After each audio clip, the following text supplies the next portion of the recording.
Hello and welcome to Makula. My name is Sheroz, and today we're talking about asset management for your factory. Within the CMMS module, each asset has a detailed overview. Of course, you have basic information like the name, serial number, an image, and then you can store asset relevant information within custom fields that you set up.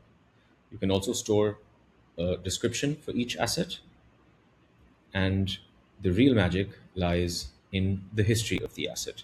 This is a list of all maintenance work that's been carried out on the asset from the time that you added the asset, as an example.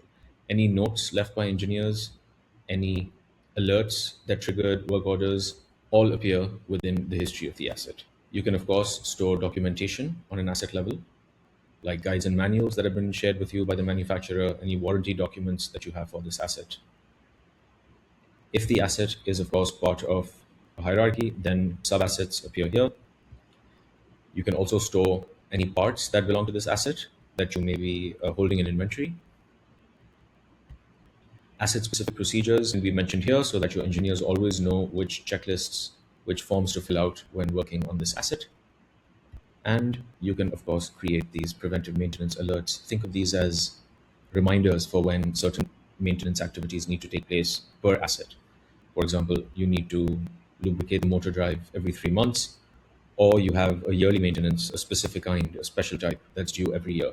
You can create these alerts over here, which then automatically trigger work orders when the time arrives.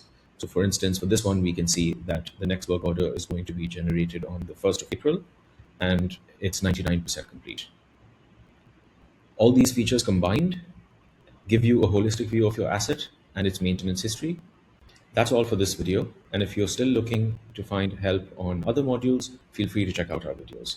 Thank you.